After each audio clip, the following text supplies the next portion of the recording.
Okay, it looks like we're recording, and I sincerely hope that it actually is.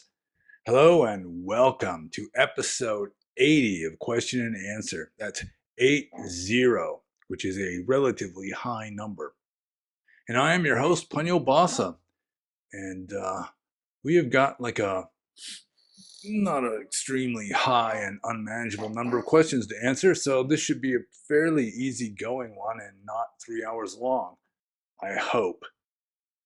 And for those of you who have any interest, the disease that I've had for the past few weeks is now about 3% remaining. So it's like my immune system is like in a mopping up operation now.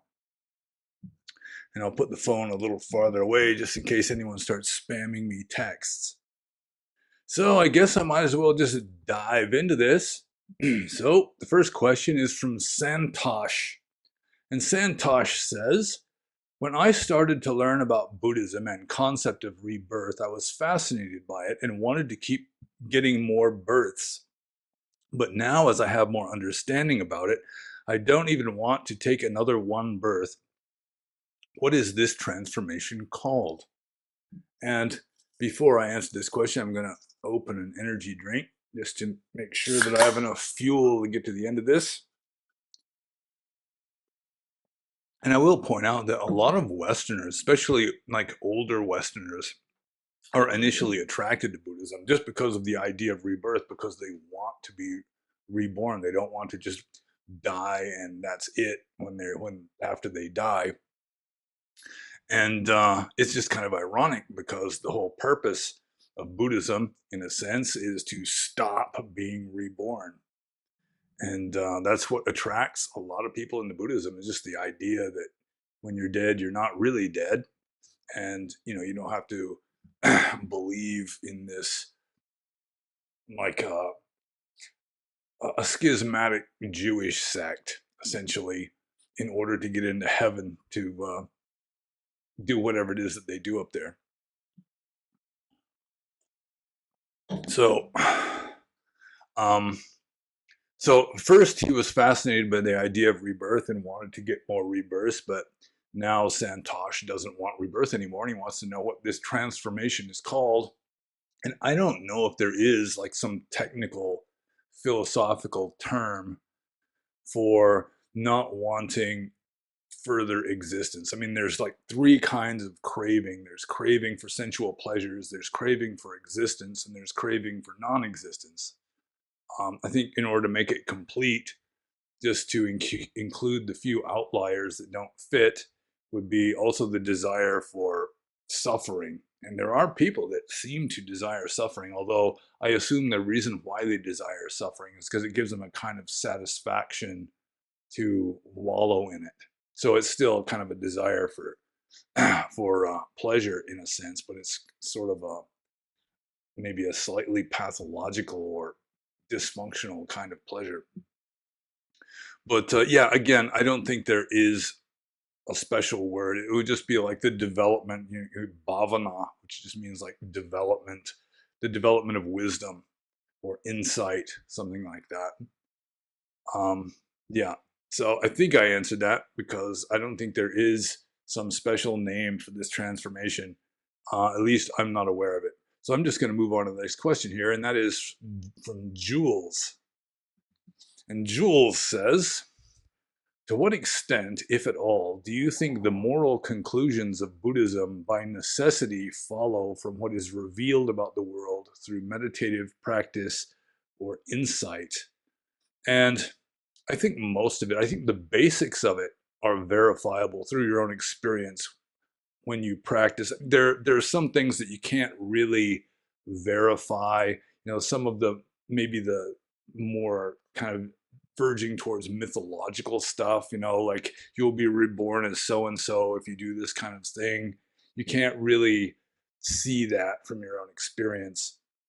Or if you do have some like what is it, like a premonition or a vision or something like that. I mean, you can't prove that such a vision is really objective reality. It could just be your imagination, which is kind of a problem with people who remember past lives and so forth, it's not really proof. It's evidence. It might be considerable evidence. It might be considerable enough to change people's perception on the subject, but proving anything outside of your own mind is ultimately impossible. There have been Western philosophers who mention this, like I think Spinoza and David Hume are two of the most well-known. I think with regard to Hume, it's called Hume's fork, where the only things you can really prove would be something that's completely self-contained inside your own mind, like a theorem of Euclid or something like that. Some kind of logic problem where it's all self-contained. It's not based on what supposedly exists outside in an objective universe. But I think I'm losing track of the question here. The moral conclusions of Buddhism follow from what is revealed about the world through meditative practice and insight. If you do something that is unwholesome, unskillful, akusala, if you're sensitive, you can see the effect of it on yourself. Like just telling a lie. Let's say you tell a lie mindfully, you can feel sort of the unease that happens, which is what is measured in lie detector tests. But some people might be really good at lying and can pass lie detector tests while lying their behind off. So, moral conclusions of Buddhism with regard to like rebirth or that sort of thing. I'm not sure how well you could really verify that through meditative experience or through insight. It can strengthen your confidence in it. It might provide evidence, even though it's not absolutely conclusive evidence. But the basics about the difference between wholesome and unwholesome, if you have enough mindfulness and sensitivity and wisdom, then you can see the effects of skillful karma and unskillful karma on your system pretty much immediately. So I can't give a percentage with regard to what extent, but the basics of it, that Buddhist ethics are based on human psychology or just like mammal psychology in general. And then you can see that for yourself, just as I assume the Buddha saw it for himself, which is why he came up with the system. He was somewhat of an innovator. At least he is the first famous person who turned karma into a psychological state, that moral and morality, ethics in general, became pretty much entirely psychological for the Buddha and his followers. And that was, I assume that could be considered a very significant contribution to Eastern philosophy, in a sense. And maybe that other people came up with the same insight, but they just didn't get famous for it. So I hope I answered that question. The basics of it can be verified through your own observation, even though some of the metaphysical stuff, like the effects it'll have on your next birth and so forth, you couldn't really verify it very well. So I'll just move on to the next question here. This is from Siovach and Sipad Zidana. And Siovach and Sipad Zidana says, how much meditation do you think you did per average day as a monk? Were you just meditating in a cave 15 hours a day? And in parentheses, he's got 8 hours sleep, 1 hour begging and eating. And then he continues, or were there other obligations? A monk has to has like cleanup duty, attending to other monks, etc., that ate up some of that time. You also said you used to spend some time thinking about writing, so maybe that took up some time as well. Okay, I had it figured out, like my first 10 or 12 years as a monk. I was averaging probably at least 6 hours a day of sitting meditation. That probably wouldn't include walking meditation. Then it tapered off a little bit. I think maybe By the time I'd been a monk for 20 years, it was probably still well above an average of 4 hours a day. But I think there's a few slight misconceptions here. Like 8 hours sleep, I mean, that was rare because a monk, according to the text, is supposed to sleep only 1/3 of a 12-hour night, which is 4 hours. And I tried and tried at that, and I'm just too much of a sleepyhead and couldn't really swing it. But 6 or 7 hours is doable. Also, the 1 hour for begging and eating, I mean, that's definitely a misconception, because sometimes, like the first monastery I lived at in Burma, it was an hour and a half to the nearest village. So it would be like a 3 hour walk just to and from the village, not even including the walking through the village, getting the alms. And then you come back, and then you have to eat. And then after you eat, you've got to wash your bowl and brush your teeth and all that. So just the food stuff can take up a considerable part of a day. And there are some monks that live, I mean, they can live like 4 miles away from the nearest village. I've heard of one, I think it was affiliated with Ajahn Chah in Thailand, just way the heck out in the middle of nowhere, where it would take a long time for them to walk to the village and back, because it was such a long walk. And in addition to that, you've got heating up water to drink your coffee or whatever it is, burning garbage every once in a while, having to meet with visitors sometimes, just the chop wood, carry water stuff. I mean, you gotta bathe, and in order to bathe, like most monasteries I lived at, you've got to walk to the well and with a 5 gallon bucket, and you pull up little buckets of water on the rope and pour it into the 5 gallon bucket, and then carry that to wherever you're going to bathe and do that. You've got to fill your water pot at the same well with the same bucket. All kinds of things. You got ceremonies you have to attend to sometimes. So, I mean, if I was doing intensive meditation, it would be pretty much all day, especially if you're trying to do intensive meditation. I mean, you're trying to do everything mindfully, including, fetching the water at the well. You're being mindful of the movements of your arm and the pressure, like the texture and firmness and the temperature of the rope on your hands and all that sort of thing. Um, but yeah, I was averaging like 6 hours. Sometimes you're traveling. It's weird trying to meditate like when you're riding a bus all night long, something like that. So yeah, there's definitely other obligations a monk has just with regard to maintaining his own body, and just attending to visitors and so forth. Although I really didn't start getting a lot of visitors until I was relatively senior monk, going solo, where there wouldn't be like senior monks that were dealing with most of the visitors. And as a junior monk, I would just seclude myself. I remember I had this big fence put up just to keep out visitors around, just kind of blocking off this gully where my cave was.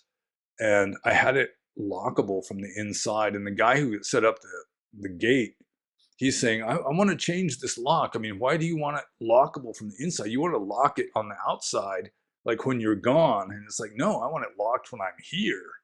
Because, I mean, a lot of the time I just didn't want to meet with visitors, but I'm completely digressing, I suppose. So, yeah, patching robes was another one. That could take a long time. And making robes could take all day for like 3 weeks if you're sewing by hand, which is what I did. But there's a question a little further down the scroll for that one. So, how much meditation do I think I did on an average day as a monk? Yeah, it varied, but it was probably at least 6 hours a day, like my first 10 years, and still well over 4 hours a day my next 10 years. And then my third 10 years, I don't know, maybe three. It was going down after, well, let's see, would it be three? It might be still more than three. Yeah, I don't know exactly. But the thing is, you do walking meditation a lot. And also, you're just trying to be mindful throughout the day when you're doing other things that aren't formal meditation. So, yeah, it definitely added up. But meditating in a cave for 15 hours a day, man, that would be like real intensive practice. And, I would write blog posts and stuff for the last, let's see, 10 years as a monk, approximately. So, doing some philosophizing, reading books. I did read books sometimes. So, yeah, 6 hours a day meditation is actually pretty good. It might have been more than that my first 10 years. I was really, really gung-ho my first 10 years as a monk. So I think I'll just move on to the next question here, also from Siovak and Sipad Zidana, which is, if after we die we just all enter Nibbana anyways, then is the life of a monk pretty much worthless, considering how few people attain enlightenment despite trying their whole lives? What about if death is really just the end and Nibbana can only be experienced while alive? Well, the Four Noble Truths are still true, regardless of what happens to you after you die. So desire is still the cause of suffering. So dedicating your life to simplicity and quiet and reducing your desires is going to reduce your suffering regardless of what happens to you after you die.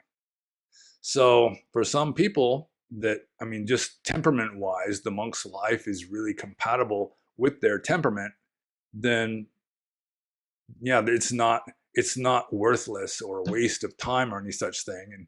And you do cultivate wisdom as a monk. If you're living the life of a conscientious practicing monk, it is easier to cultivate insight and wisdom than it is if you're working a job and paying bills and so forth.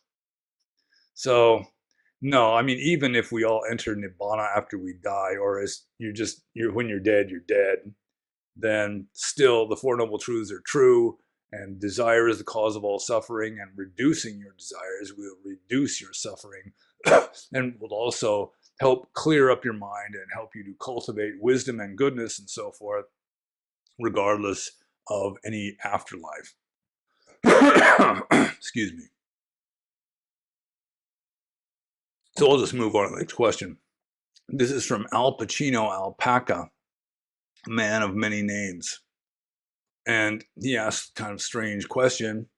What is the biological reason for men as they age, they get balder, but simultaneously their beard keeps growing? It's my understanding that like baldness in men is generally caused by excess of testosterone, which is strange. I'm not sure how excess of testosterone kills your hair follicles on the top of your head, but doesn't kill the hair follicles elsewhere. It might just be some sort of random genetic quirk in not only humans. I think male chimpanzees can go bald too. So, yeah, I'm not exactly sure about that, but I bet you could look it up on the internet pretty easily. But I mean, not only does your hair get thinner as you get older, but you can grow a beard better. Like when I was young, I could not grow a good beard. Now I can, which is nice. I like having a beard. So I'll just move on to Al Pacino Alpaca's next question here. What does right view mean according to Orthodox Theravada, and what it means to you?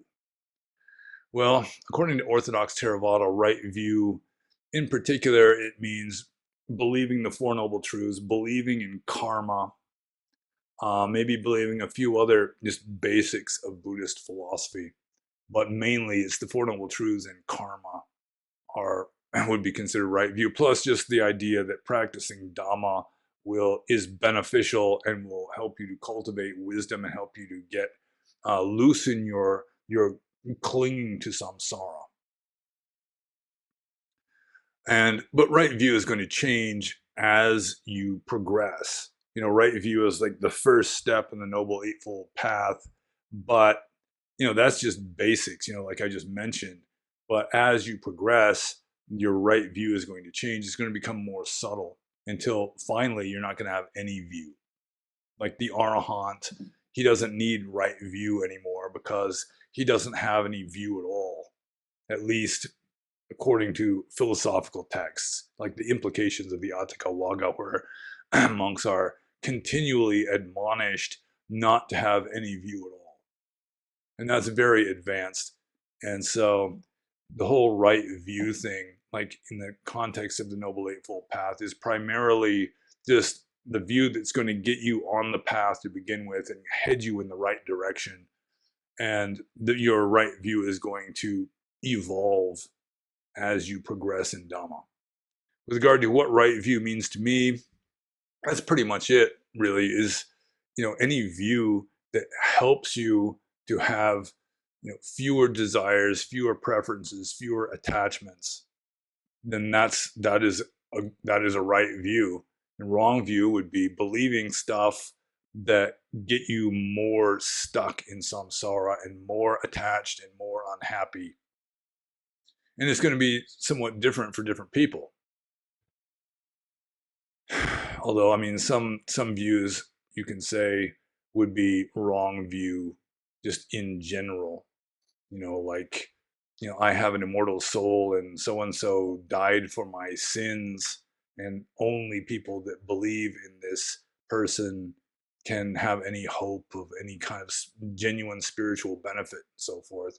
Yeah, that sort of thing would be, I would consider to be wrong view. But I mean, just for anybody really, unless they were so advanced that they had just kind of transcended their wrong view. Like I have said many times that I do think that some Christians have become fully enlightened. Like Saint John of the Cross is one of my favorite examples of someone who plausibly became fully enlightened.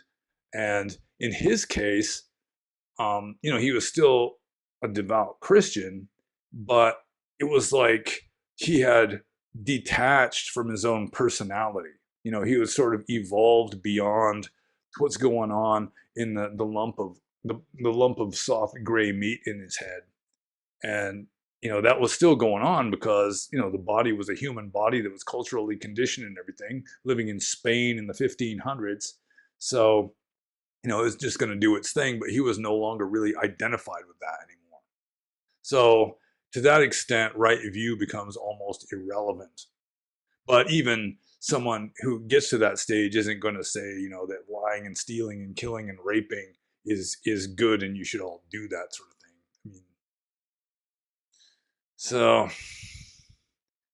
There has to be a certain kind of a rightness in right view in order for it to be genuinely right, even if you're like completely detached from it and not identifying with it anymore. So I think I'm starting to confuse myself. When you start talking about two different levels of reality simultaneously, it starts getting confusing. So I'm just moving on to the next question here. And that question is from Pranav. And Pranav says, what would you respond to if someone argue that Buddha was a bad person because he left his wife and newborn baby when they needed him the most? Asking this question because I've come across an Instagram account who only post about hating Buddhism and how it is inferior to Hinduism. Well, first of all, this is like a traditional legend that this is what the Buddha did. He renounced the world just very shortly after his son Rahula was born. And he just renounced the world and left his wife and his newborn son behind. But you have to bear in mind that according to the same tradition, the same legend, he was a royal prince. And so he left his wife, who was a royal princess, and his son, who was the grandson of a king, living in a palace. And so they weren't going hungry. There was probably some emotional distress on the part of the mother. The baby was too young to have emotional distress, probably with regard to his missing daddy. The mother was probably rather upset about the whole thing. But nobody was just left in this state of dire hardship. His wife was not just, living in the street in squalor and desperation. So there is that. Although from the Buddhist point of view, and even like from a old-fashioned Catholic point of view, like Saint John of the Cross, you're doing better by abandoning your family life and just going off and dedicating your life to serving God in the case of a Christian, or cultivating wisdom. Like St. John of the Cross said, you can, you got two people. One of them just dedicates his life to, tending to the sick and feeding the hungry and housing the homeless and just doing these good deeds all the time. And the other one is sitting alone practicing what is essentially jhana, high contemplation. And he's saying the second person who is practicing high contemplation alone in a cell or a cave or whatever is doing more good and helping the world more. And Buddhism has a similar point of view. It's just more noble and good to, what the Buddha did. You could say, yeah, okay, he caused some hardship, some emotional distress for his wife, maybe later for his son.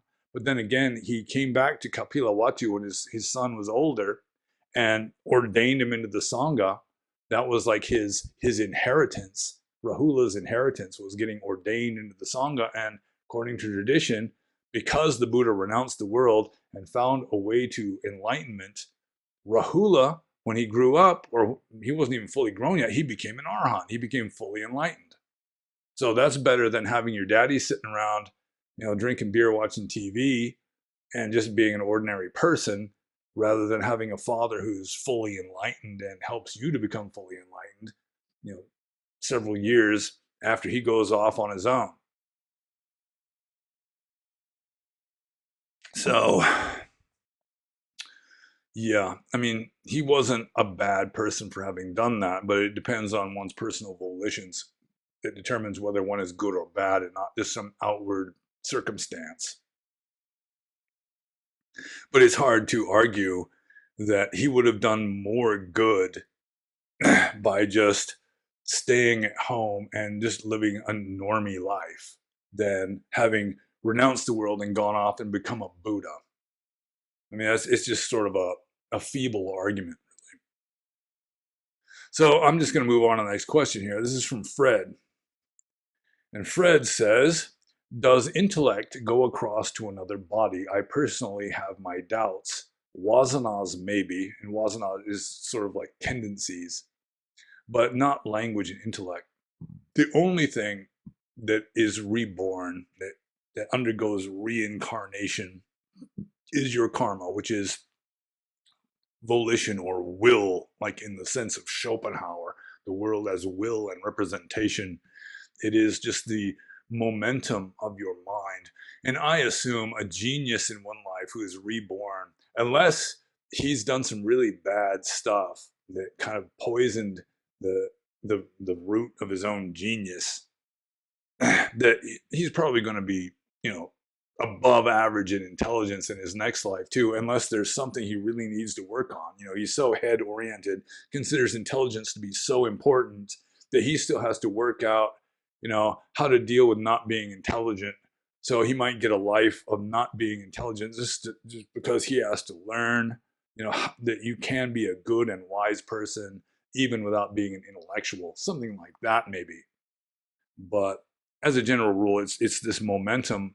So that, if you're a musical genius, there's a good chance you're just going to be drawn to being a musical genius in your next life. Like Mozart's a good example. He's writing symphonies when he's a little kid.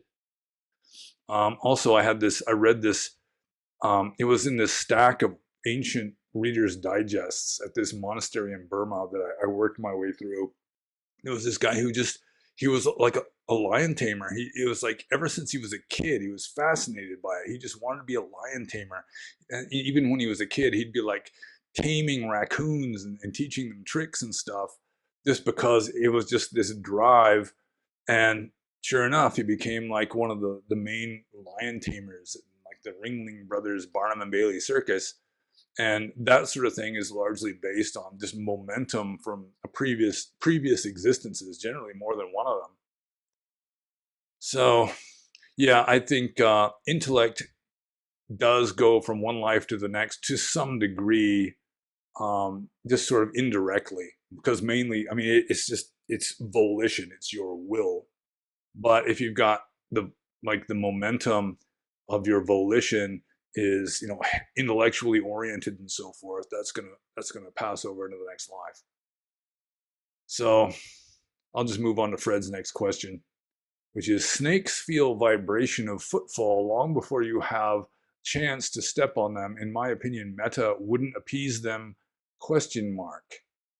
And this is with regard to a question in the previous Q&A asking about if metta helps to protect you from, dangerous animals like snakes. And there's more to it than that. I mean, it's like you're creating your reality. It's Western Buddhists, as a general rule, just take it for granted that scientific realism is true, and then they try to superimpose Dhamma onto that. But there's like this objective material universe out there, even if there's no perceiving mind perceiving it.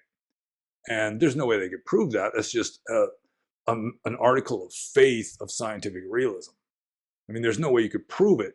You can provide evidence that's more than enough to satisfy scientific realists, but still, if your mind is creating your reality, like the first verse of the Dhammapada, mind is the forerunner of all things, then a lot of things, whether you come across a snake at all, is going to be conditioned by your karma. Whether the snake is friendly or hostile is going to be conditioned by your karma. Anything that you experience is going to be conditioned by your karma.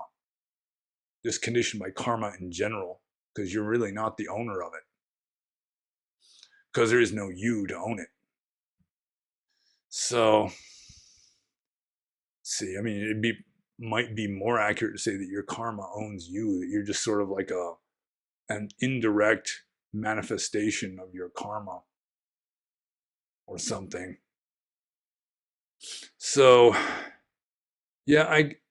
metta, I mean, if you have just a genuine love for snakes, like I do, I mean, I said in the last Q&A, when I'd come across a snake in Burma, I'd be, or even in America, I'd really be happy. I mean, I'd be glad. I'd just be spontaneously blessing this snake, especially if it was a big one or some kind I'd never seen before, just some unusual kind of snake. I'd just be spontaneously blessing that snake, just not as a defense mechanism to keep myself from being bitten, but just because I genuinely like snakes. And I've had this hypothesis, there's no way I could prove it really, that possibly in some past life, like a long time ago, I was like some kind of shaman that worshipped snakes. Because I really do like snakes. So, I mean, you shouldn't just assume that scientific materialism is the truth with some Dhamma kind of coloring it. It's like your mind is conditioning your reality. And so it's conditioning the snakes you come across, and whether they're going to be friendly snakes or unfriendly snakes or just scared snakes that slither away fast when you come walking by. So maybe I answered that question. I think I provided enough verbiage in response to that kind of question, at least add a question mark at the end, that one could assemble, like IKEA furniture, the appropriate answer to that. And if you don't get the appropriate answer from what I just said, you didn't do it right. So I'm just going to move on to the next question here. And this is from TJFG. And this one also is a response to a previous Q&A, the Q&A before this one, where somebody asked me if I did like a group video, that's who would I want on my group video. And just off the top of my head, I came up with Donald Trump and Styx Hexenhammer. I think that'd be an interesting video. And so TJFG here says,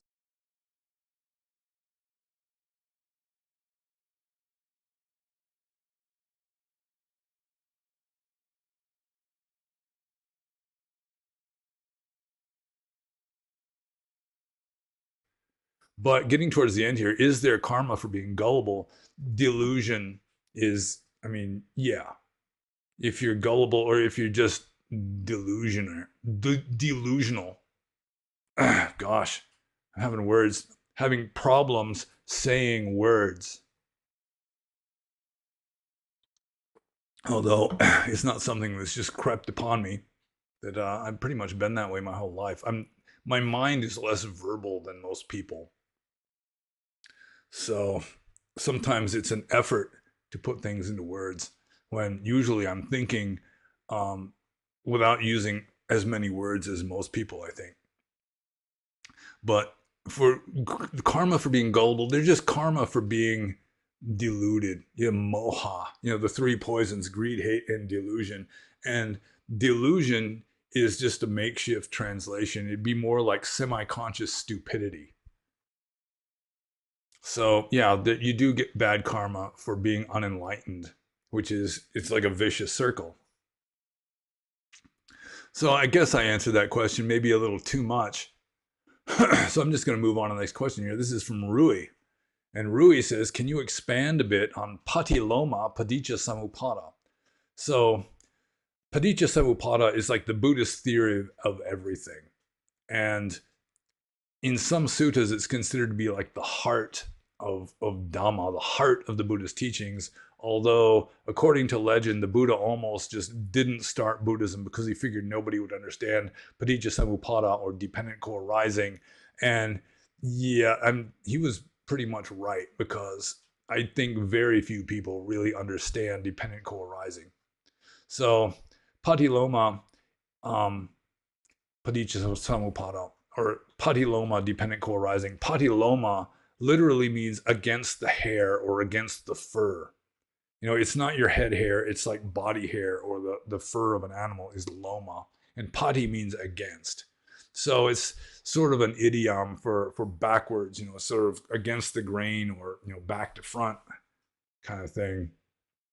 So patiloma, or backwards dependent co-arising, is just reciting the chain of the 12 links backwards. So the forwards, is avijja paccaya, see, Viññāṇam, paccaya namarupam. I'm trying to translate into like Western or Sri Lankan pronunciation of Pali, because the Burmese pronunciation is weird. People even familiar with Pali might not understand it. But Patiloma would be backwards. And it was like the Buddha, after his enlightenment, he remained sitting under the Bodhi tree for 1 week, just going through the 12 links forwards. And then the next week, he just went through the 12 links backwards. And then the next week after that, he went forwards and backwards. And it's kind of an anachronism, because I don't think that the 12 links started with the Buddha. That there are, if you look in the suttas, there are like early prototypes of the 12 links theory. Like the central portion of the Sakapanya Sutta contains a kind of primitive or archaic proto-dependent co-arising. Also, the Kalaha Viwada Sutta of the Atthaka Wagga contains a kind of proto, like pre-Padicca Samuppada. Like it's a prototype of the 12 links.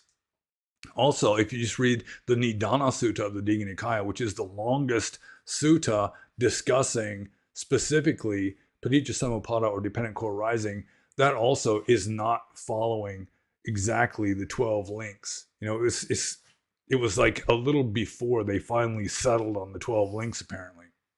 So the whole idea of doing the 12 links forwards, and then doing the 12 links backwards, and then doing the 12 links forwards and backwards, it's not really all that significant philosophically. It's just, in a way, it's kind of like knowing something forwards and backwards, in English idiom, just means you know it really well. And it's not just the 12 links that, again, I consider to be a later addition to Dhamma. I don't think it originated with the Buddha himself. But like the 32 parts of the body, it's Kesa Loma Nakat Danta Dacho is like the first week. And then you do it backwards the second week. And then you do it forwards and backwards the third week. And then you move on to the next 5 body parts.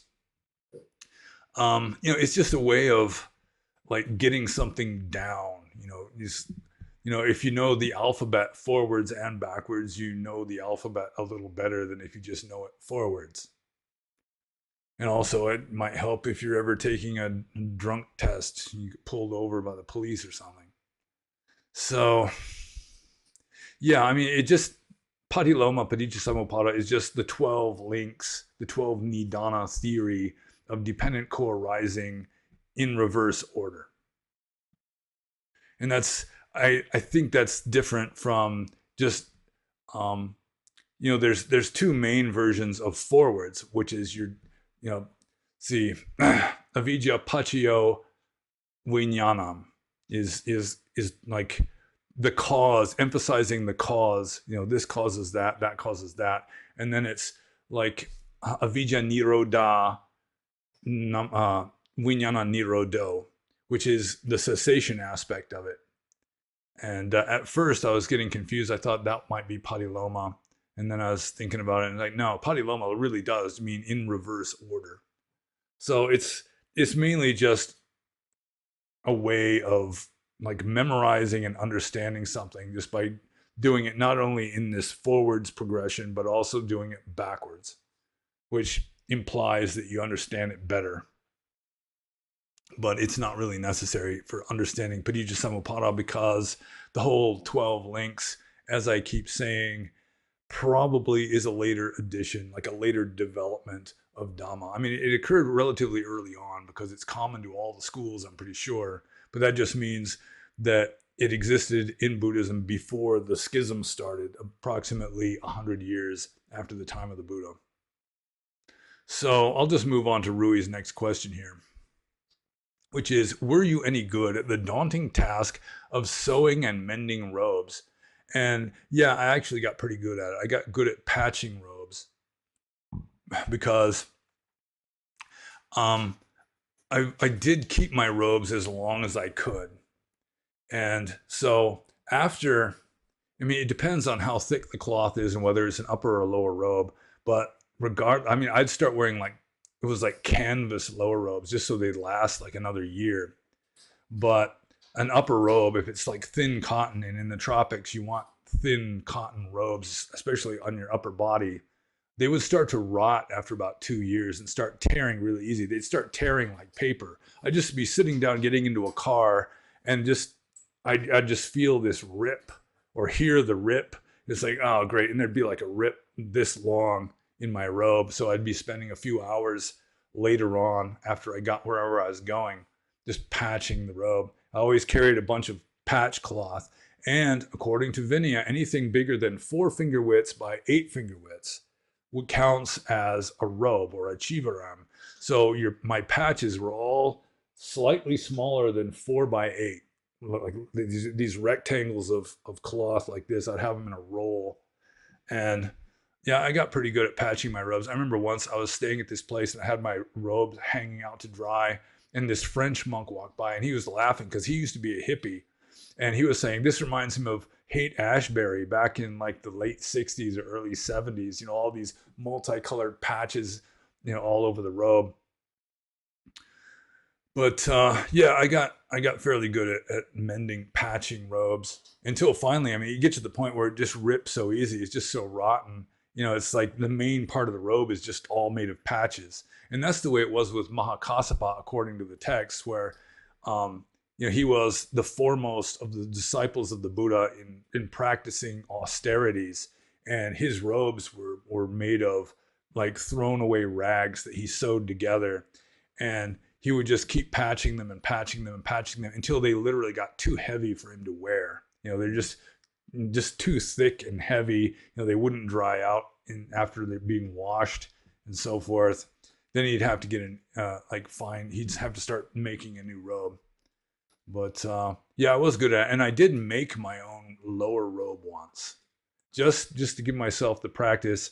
And it took more than 3 weeks of like 6 hours a day just sewing, just by hand. I didn't have a sewing machine, and I made it out of like canvas. Like I said, it was like a thick homespun that was made in a village in Burma, and they donated this thick cloth to me because I wanted burlap, but people would just refuse. They figured that wasn't good enough for a monk. And it was like every day for more than 3 weeks, sewing this robe just day after day. So, I mean, I could do it. I was fairly good at it. I got really good at untangling knots in thread. One of my dogs is like wanting attention.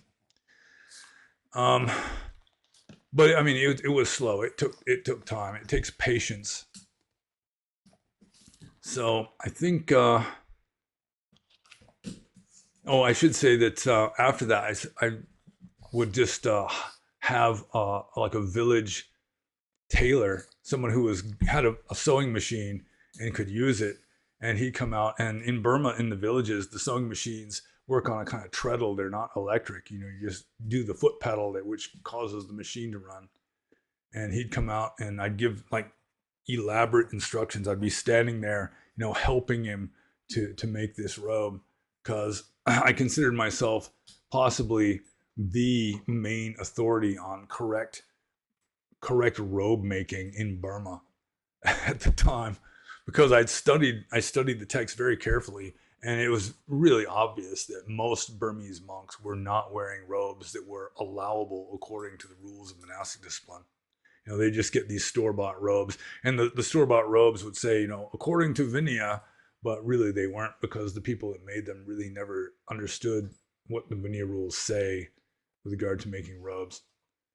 So, yeah, I answered that one, I suppose. So I'm just going to move on to the next question. This is from Luigi.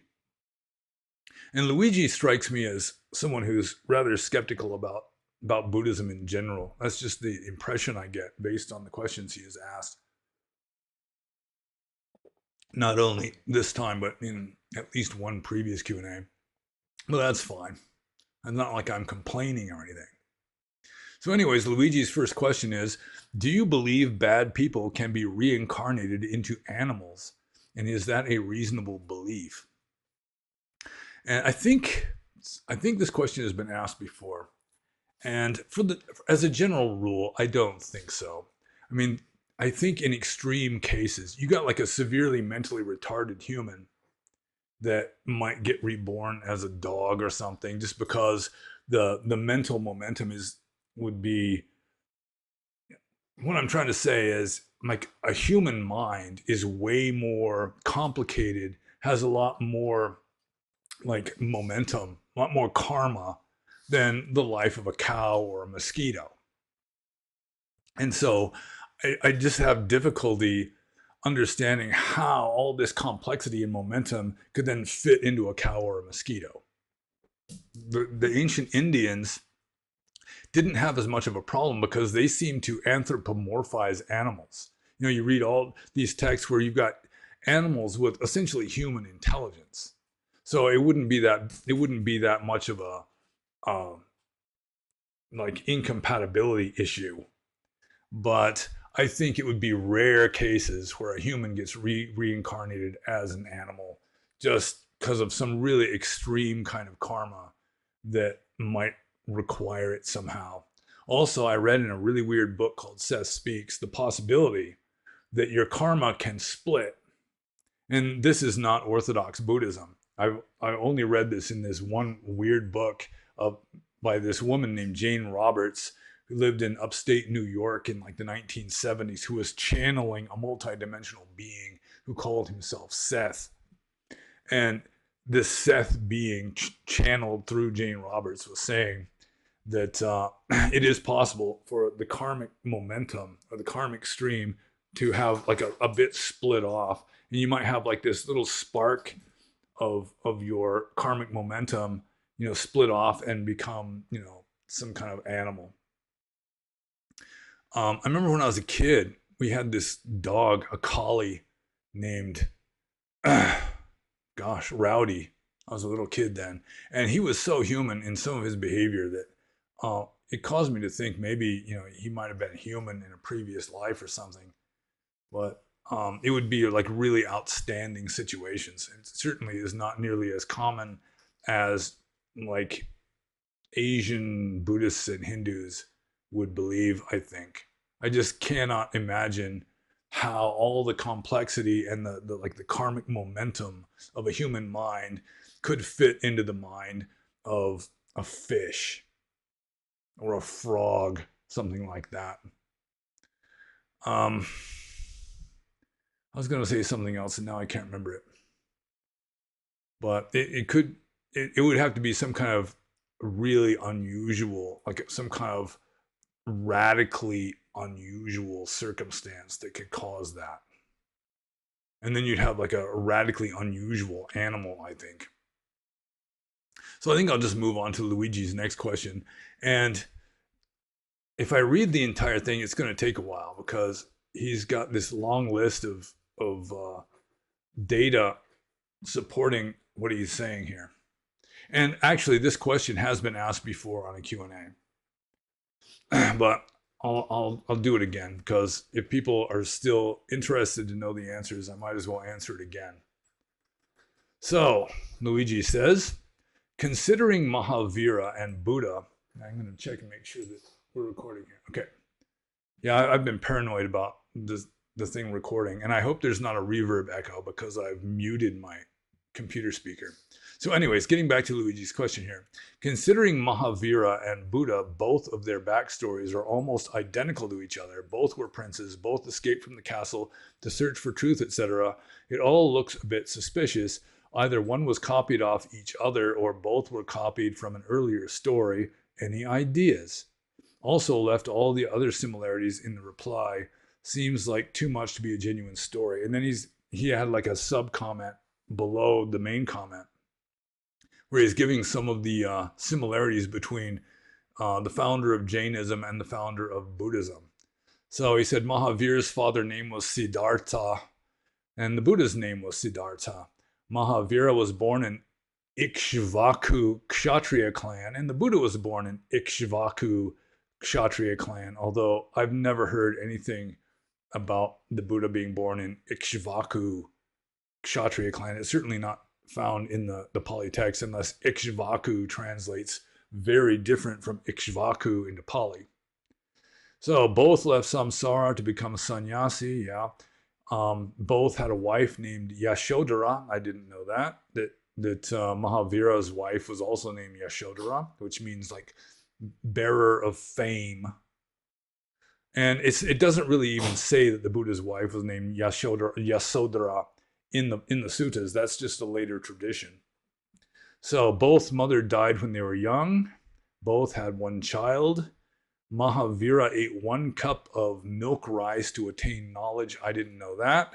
And the Buddha did the same. Yeah, that was when he got offered the little bowl of milk rice. And when he ate that, his 5 ascetic companions just washed their hands of him in disgust because he had reverted to indulging in sensual pleasures. See, both attained knowledge under a tree on a riverbank. Mahavira came in the garden of Bimbisara. Same Buddha came in the garden of Bimbisara. Well, back in those days, kings liked ascetics and liked talking with ascetic philosophers. And so probably there were quite a few famous ascetic philosophers who came to the garden of Bimbisara.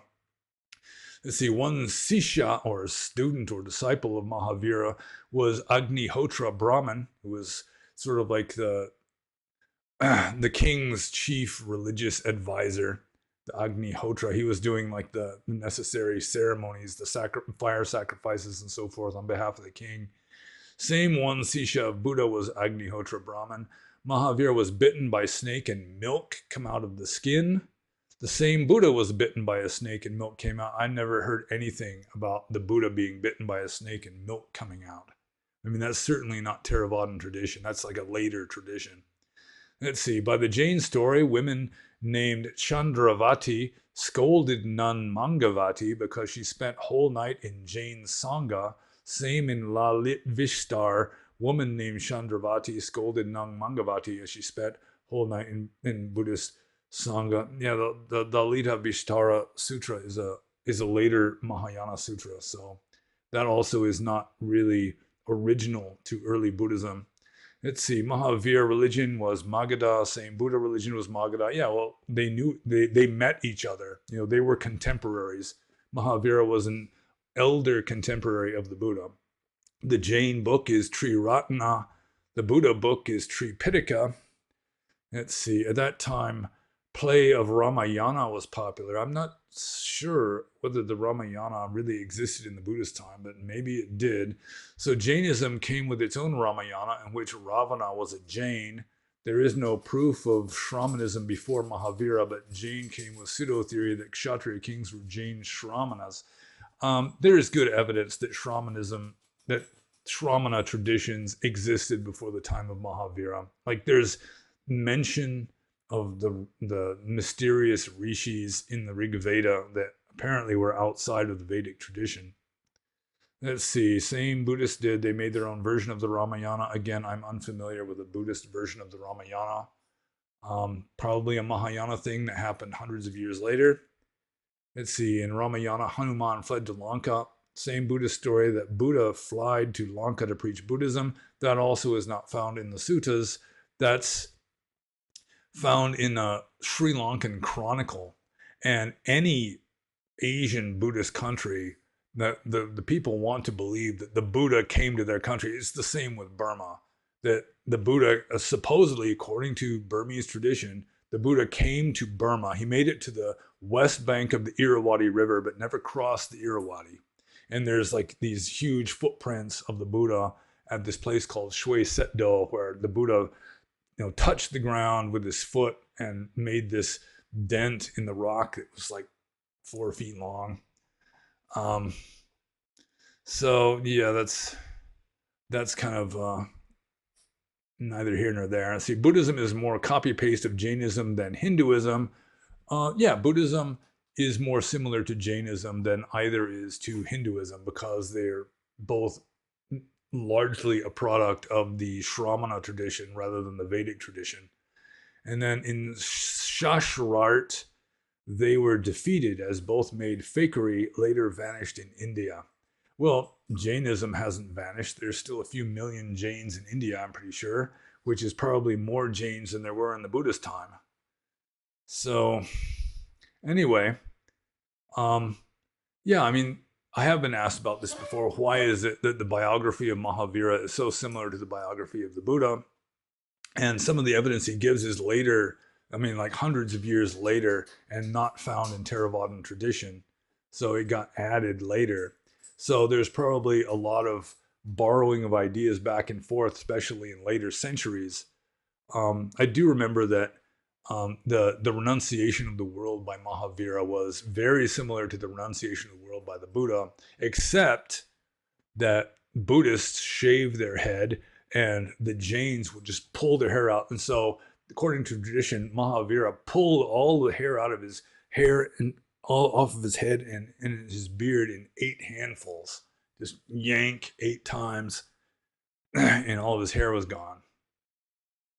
So the theory that I gave when I answered this question the first time is that the Jains lost their sacred texts twice in the history of Jainism.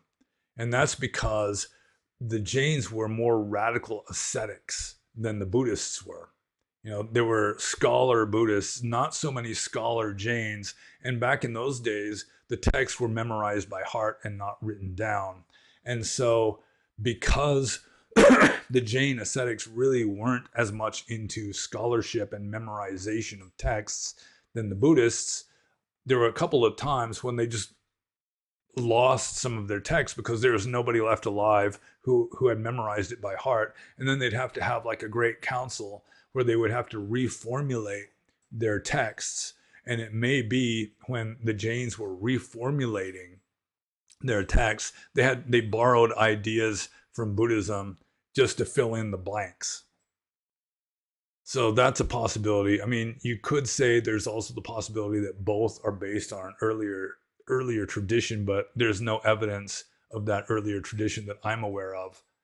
And it seems unlikely to me that the Buddhists borrowed the history of Mahavira or the biography of Mahavira and attribute it to the Buddha, although it may be the case with regard to some of it. Like, for example, I already mentioned that Yasodhara is not mentioned as the name of the Buddha's wife in the texts, in the Pali texts.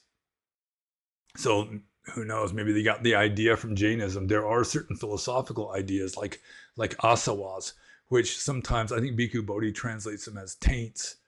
But Ajahn Thanisaro has said that Buddhists got the idea from the Jains, and then they just kind of modified it.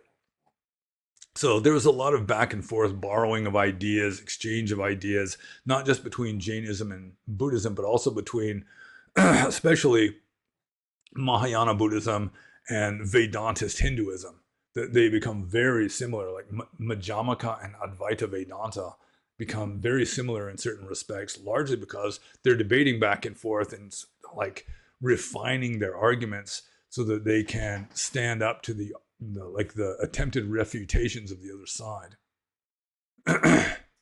But I think, yeah, there's probably later traditions where they're exchanging ideas. Some of this stuff I've never even heard of before, probably because it's referring to later Mahayana developments.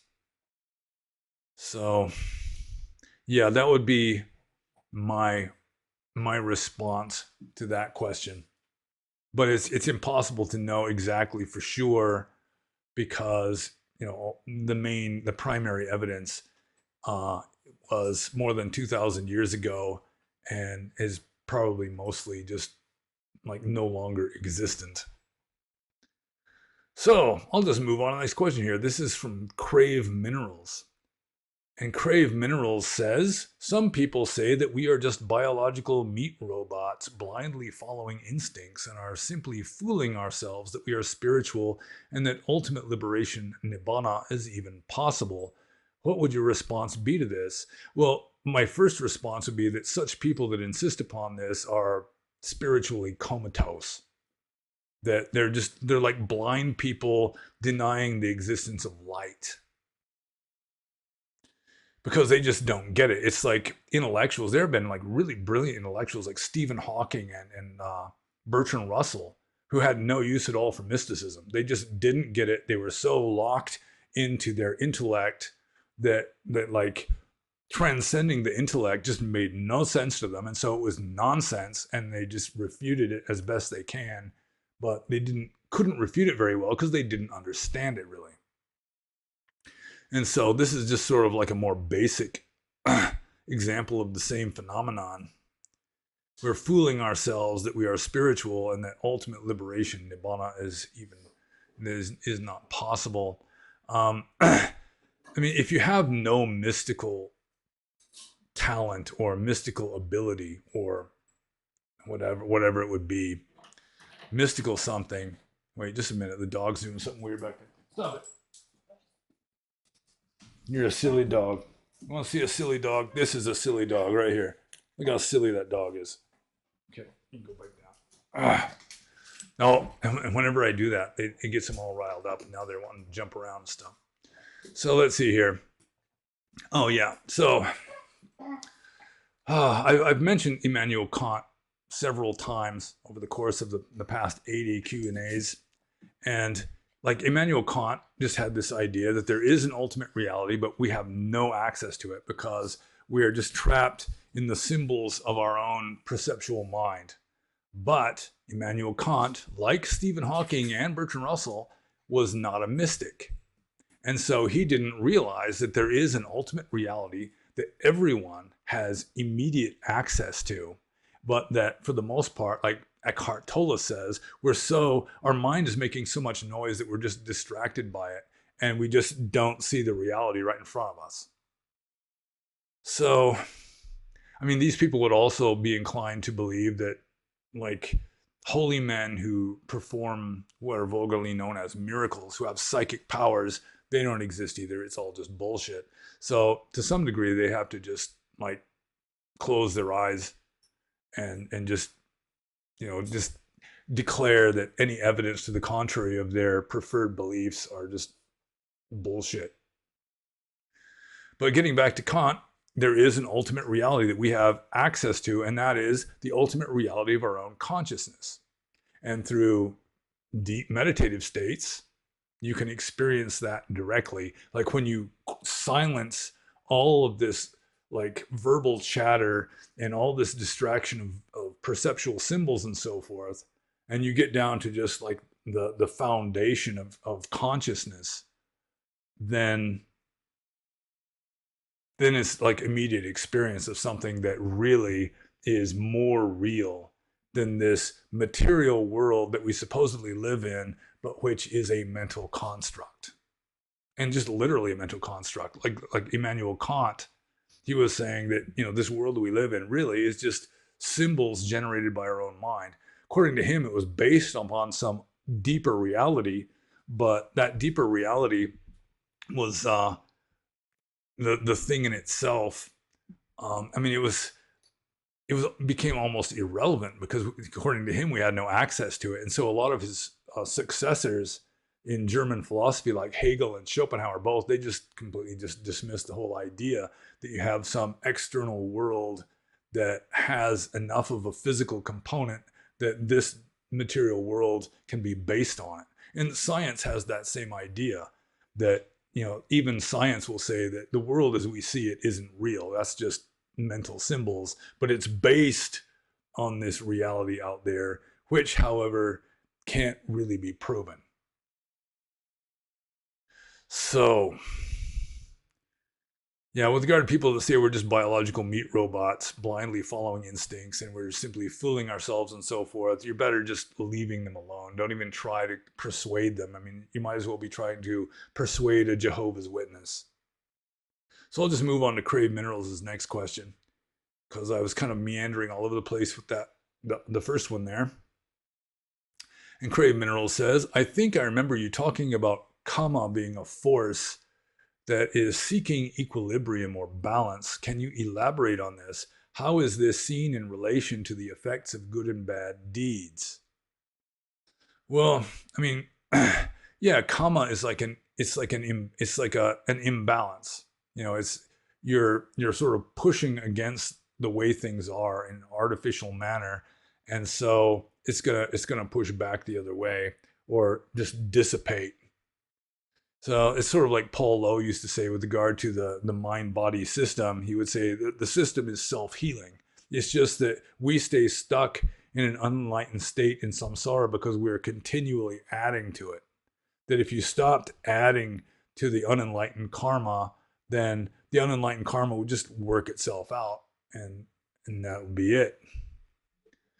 So, yeah, I mean, karma is a kind of energetic force that is based on delusion. And so in a sense, it's not even ultimately real, I guess. Although that's not orthodox, what I just said. I am a heretic. And so, yeah, I mean, any kind of force moving in one direction, it's eventually going to, it's eventually going to have to find equilibrium and just whenever you got an imbalance. Well, I mean, man, this is hard to talk about some of this stuff, man. So, yeah, it's like when you make karma, you are creating a kind of disequilibrium or imbalance by pushing one way instead of the other way. And so, it's just sort of, it's going to work itself out naturally, sort of like water seeking its own level.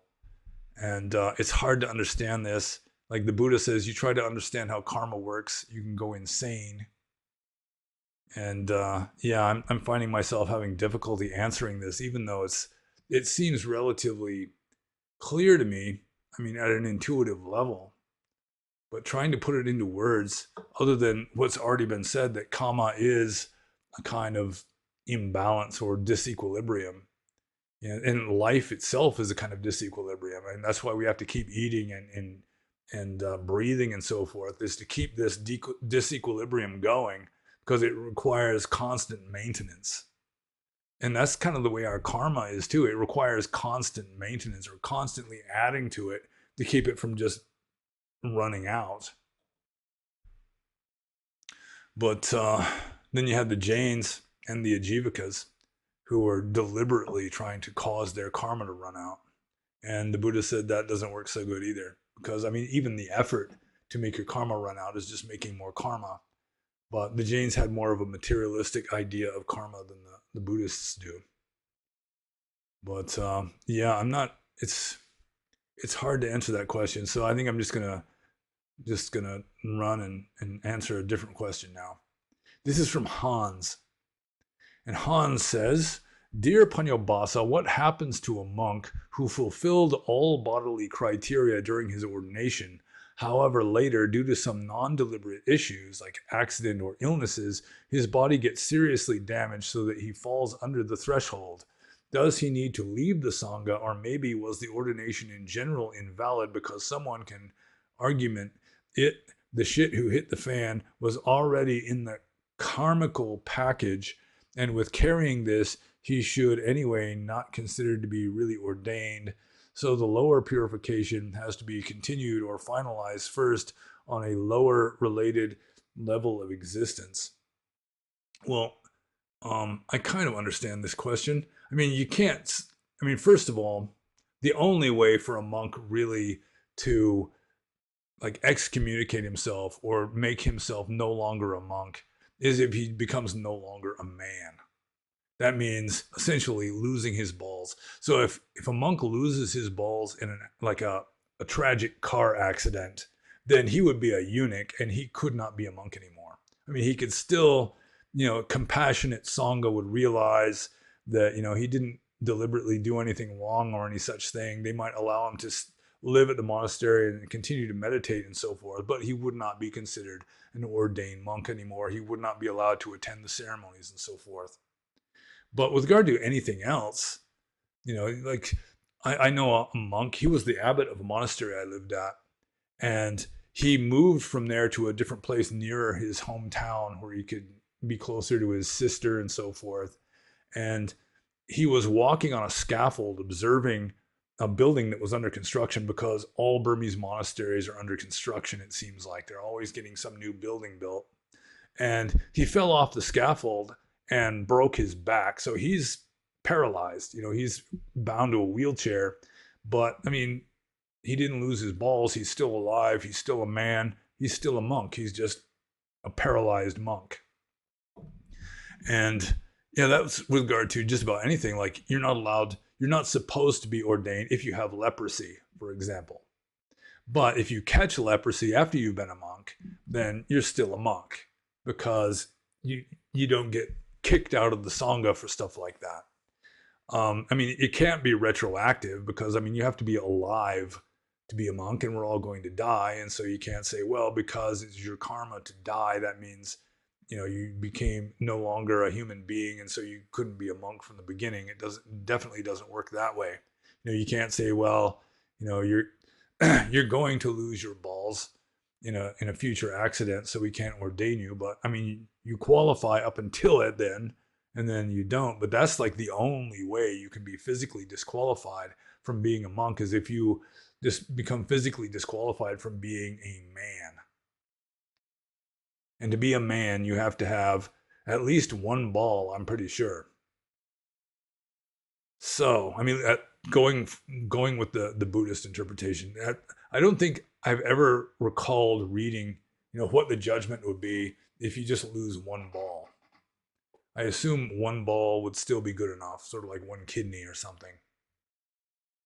So, yeah, I mean, once you're ordained and you're a monk in good standing, then you can get sick or have debilitating injuries. You can even just be really messed up so that you're on life support or something, and you're still a monk.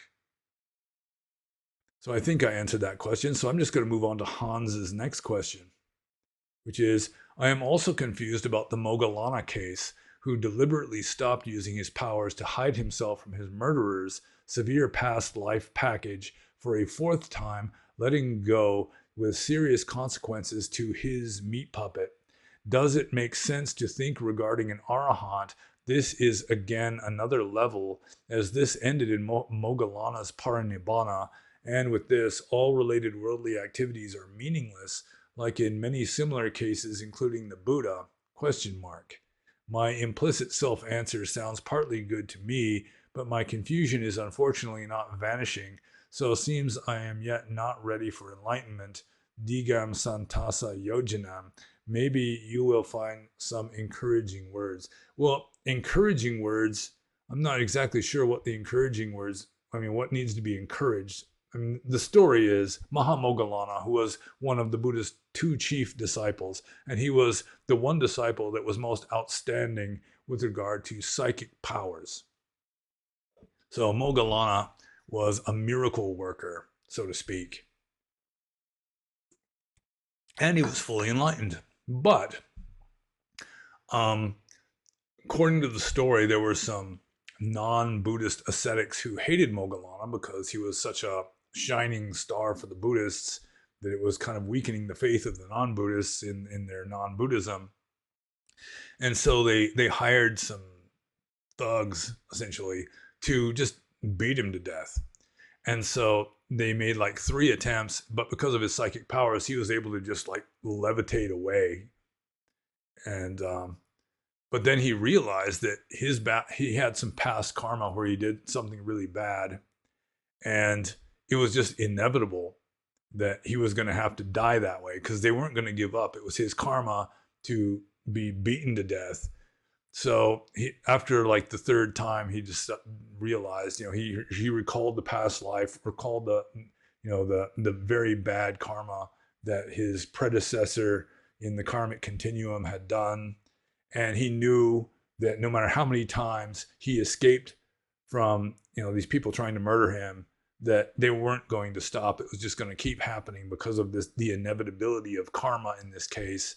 And so finally, on the 4th time, he just didn't run away. It wasn't exactly committing suicide, but he just didn't run away the 4th time, and he was literally beaten to a pulp so that there was not an unbroken bone left in his body, according to the tradition.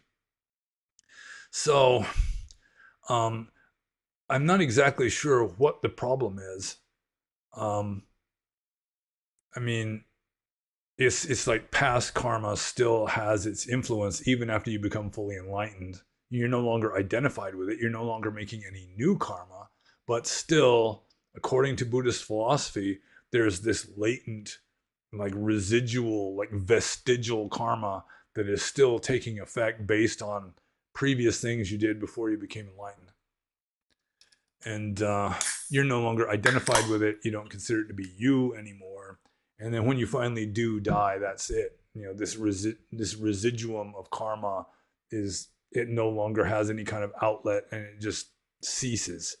The conditions that were maintaining it no longer exist. So yeah, I'm not exactly sure what the problem is. I mean, it does seem counterintuitive that like a fully enlightened saint can be beaten to death.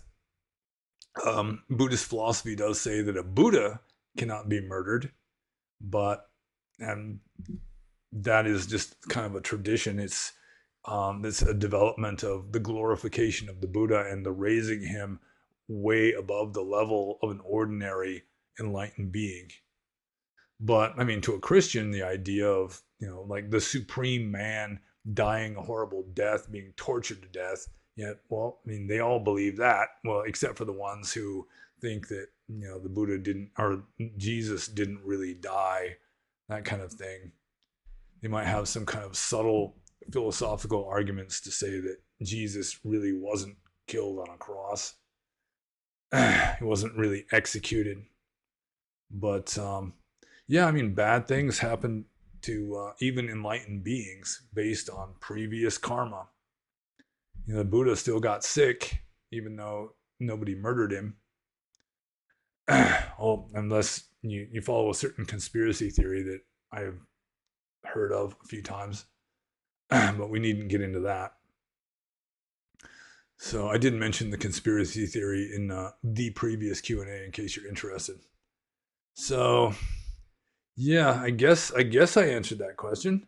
So I might as well just move on to the next question here. And this is from Cool Whip, also known as the Proto-Pseudo-Monk. And Cool Whip, or the Proto-Pseudo-Monk, says, why is Mahayana's doctrine of ultimate reality superior to Theravada's? And I think that, I mean, in my own personal opinion, the Mahayana Buddhists, they do a better job of discussing ultimate reality, partly because early Buddhism just didn't discuss it much, if at all. That it was just considered beyond words. And in the Buddhist time, and in early Buddhism, pre-Mahayana Buddhism, it was philosophy wasn't as evolved and subtle as it became in later centuries. And so the Mahayana Buddhists, who inherited a more subtle, like logic and just metaphysics and so forth.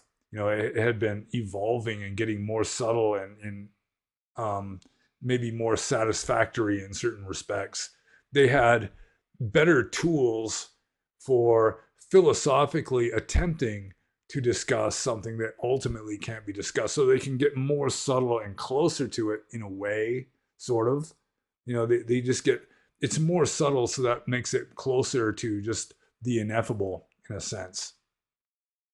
Whereas the early Theravadan attempt or the early Buddhist attempt was you just don't discuss it. You just give the ethical instructions on how to stop thinking, how to stop having concepts and ideas and beliefs in your head that are just cluttering up your head and obscuring reality.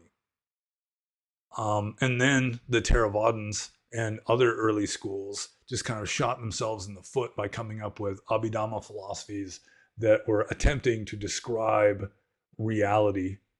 And they did not do a very good job of it, in my opinion.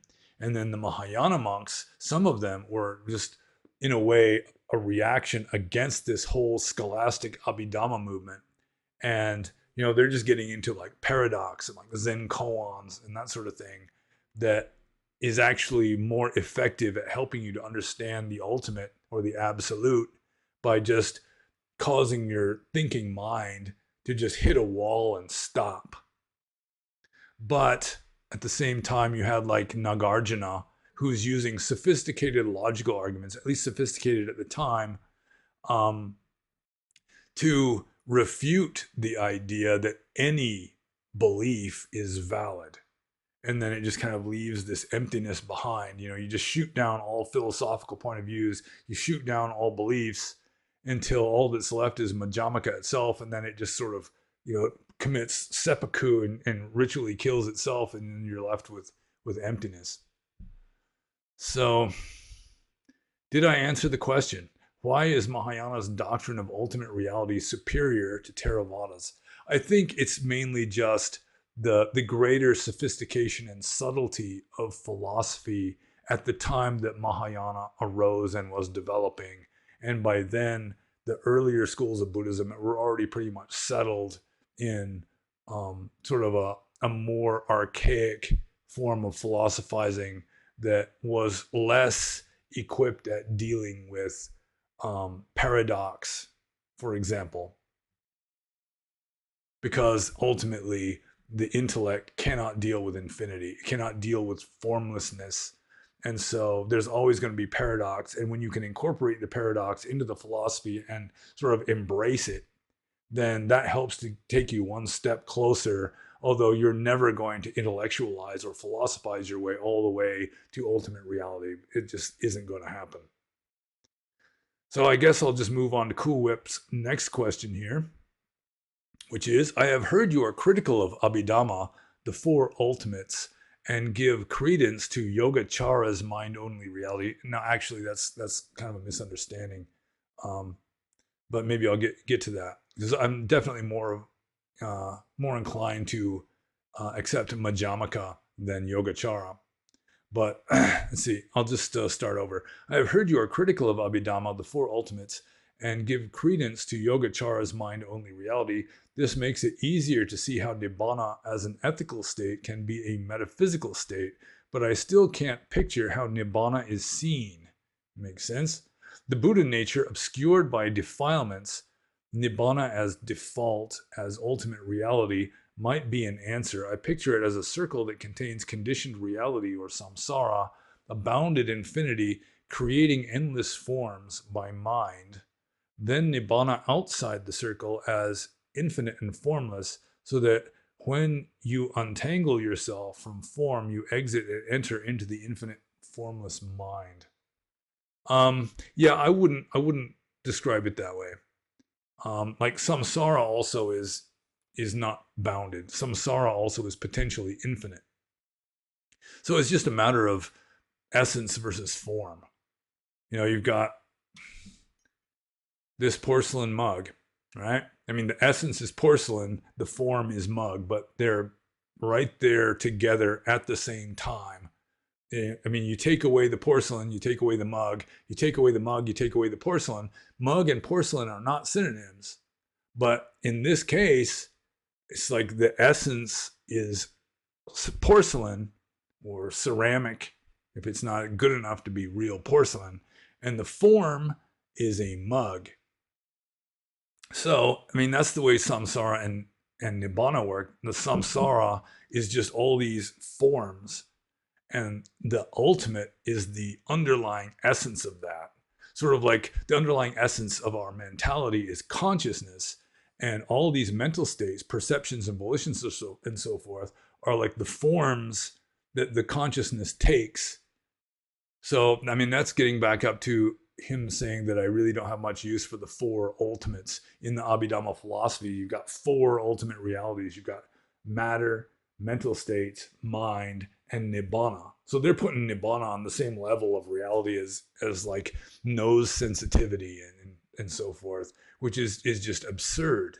It's just, again, intellectuals who cannot deal with mysticism. They just don't get it. And so they're trying to intellectualize reality and try and get everything explained in intellectual terms, and it's just not going to happen. It can't happen. And so, I mean, they've got mind and mental states, consciousness and mental states as two ultimate realities that are completely separate from each other qualitatively, when really they have to arise simultaneously. They have to pass away simultaneously. They have to arise and pass away at the same point in space and time. So why are they considered to be separate? I mean, they're the same. It's just two different ways of looking at the same thing. And like the Mahayana Buddhists say, Nirvana and Samsara are just two different ways of looking at the same thing. So I guess I answered that question.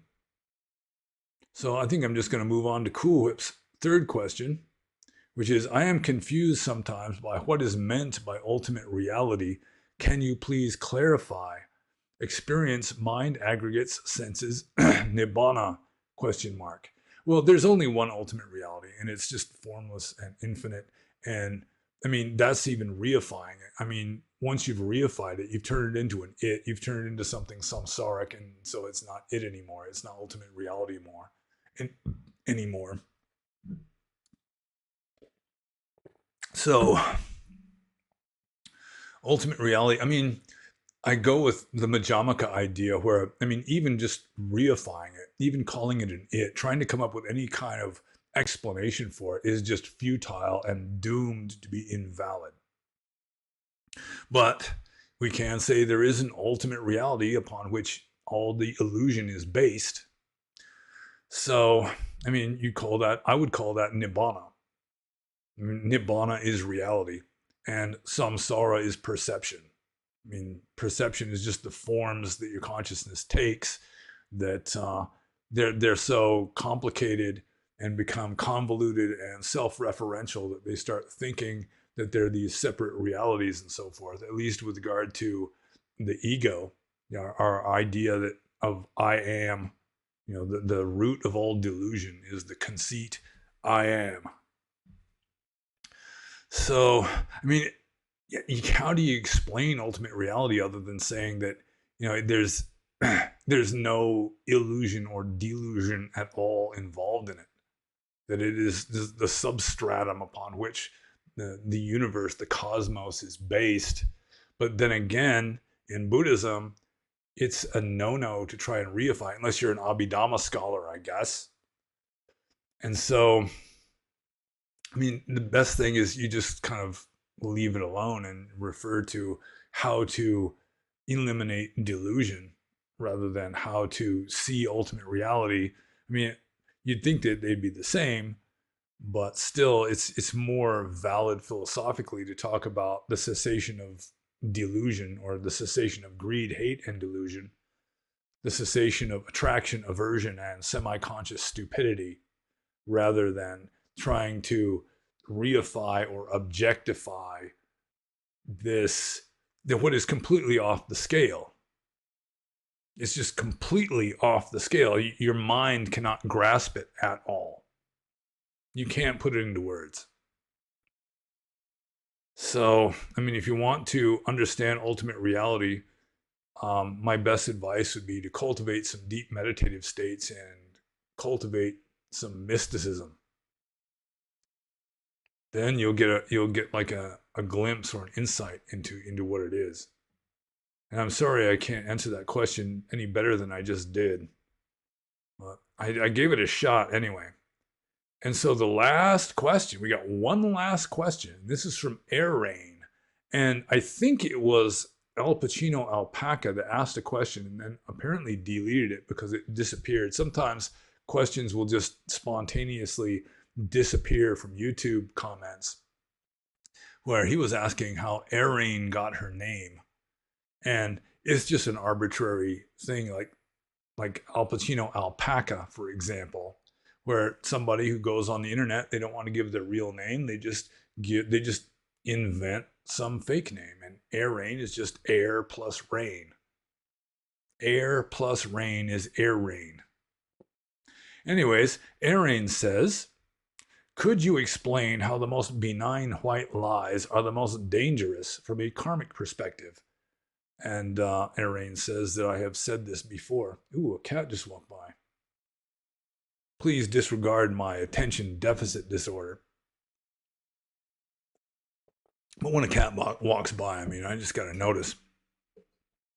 So, I don't recall having said that the most benign white lies are the most dangerous. I do recall having said that lying in general is the most dangerous of the 5 precepts to break, because you don't have to lift a finger. You don't have to get up out of your chair to do it. It's so easy to do, to tell lies, or, you know, just like malicious gossip and that sort of thing. That, I mean, it's so easy to do that it just makes it more dangerous. You know, to actually kill somebody, I mean, you got to get up out of your chair as a general rule. You got to, you know, put some deliberate effort into that. Whereas telling a lie takes way less effort. It's sort of like how I used to say that the most dangerous animal in the forest isn't tigers, it's not wild elephants, it's not even like wild boars or bears, it's the Anopheles mosquito. Because you're way more likely to get bitten by an Anopheles mosquito than you are to get bitten by a tiger. Way more people get killed by malaria than get killed by tiger attacks. And lying is like that. But I guess the easiest kind of lies to tell are just the just the everyday kind of lies, where you're saying, "Oh, it's so nice to see you," when really you're hoping you weren't going to see them because you just don't like them all that much or something. Or it's like, "I'd love to, but I'm busy," when you're not busy because you just don't want to do it. Or, "That looks really nice," when really it looks god awful. Things like that. I mean, you're living in world, you're living in society, and so sometimes it's polite to just bullshit somebody. You know, you don't want to tell them unpleasant truths that might make enemies or something. And you may not have a sophisticated lawyer-like mind where you can avoid telling the truth without actually lying. I actually got pretty good at that over the course of my life, where, you know, it's like you don't want to lie, but you don't want to just hit somebody over the head with a truth club. And so you just kind of talk like a politician, where, you know, sentences come out and you're not actually saying very much. But yeah, I think telling just flat out whopper lies would be worse than telling benign white lies, except it may be that you just have more opportunities to tell the benign white lies. So that could, in a way, make telling benign white lies the most dangerous kind of lapse from morality, just because it's so easy to do. In fact, you are almost obligated socially to tell lies. You're not obligated socially to kill anybody unless maybe you get drafted into the military. You know, stealing, I don't know about that one. Drinking alcohol, I mean, you really make up your mind not to drink alcohol. It's easier not to drink alcohol than not tell lies. You got to be real careful. Sometimes you can just be exaggerating. It's just can be a habit, or just, the bullshit, I'd love to, but I'm busy, that kind of a thing. It just becomes habitual and semi-conscious. You're just telling lies without even fully realizing that you're telling lies. So that's more dangerous in a way. It just kind of reminds me of back Saturday Night Live, back when it was consistently funny. There was this guy who would come on there, Father Guido Sarducci, and he wasn't really a Catholic priest or anything. He was a comedian, but he had this, he'd portray himself as a Catholic father of some sort, and he was talking about his theory about how you get into heaven. It's like when you're born, you're given like 100 spiritual dollars, and every time you commit a sin, it gets deducted. A little fine gets paid out of that 100, and at the time of your death, if you're still in the black, you get into heaven. But if it's, you're in debt, then you go to hell. And then he's giving examples, like for murder, it might be $100 right there. But with regard to masturbation, 25 cents. And of course, the audience laughs at this. And then he gives this serious look to the audience and says, for some people, it can really add up. And telling lies, if it just becomes a habit, it could be a similar case. You might wind up with more than $100 worth of lies. But yeah, that's kind of pushing it. I do recall saying that telling lies or just wrong speech is the most dangerous of the 5 precepts, just because it's so easy to do. It's almost effortless sometimes. So you have to be more careful about not doing it, just because, or for a lot of people, it's just like a lifelong habit. It just comes out almost automatically. So yeah, and then having that kind of karma, Arian here did specify a karmic perspective, just being in the habit of breaking precepts, so that you're doing it just by default. It's just the default setting is that you tell the lie or whatever. Then yeah, that's not good at all, because you're just kind of locked into it to some degree. So I guess I answered all the questions. By golly, this was kind of an easygoing one, and it's less than 2 hours even. So you're gonna have time to do other things, and maybe you have to, get a life or something instead of sitting around watching YouTube videos all the time. Not that I'm trying to disrespect people that watch my videos, because that's why we're here, right? Of course it is. So if you like the video, feel free to smash the like button and subscribe if you haven't already. And if you have questions, you think that I might be able to answer those questions. I make no promises that I'll really be able to answer them, but if you got any questions, feel free to leave them in the comments below. And look at the URL links below in the kind of in between this video and the comments. There's that place in between where there's like the description stuff. If you click on the see more part of that, then yeah, you'll see all the URL links, including the books that I have for sale on Amazon. And be happy.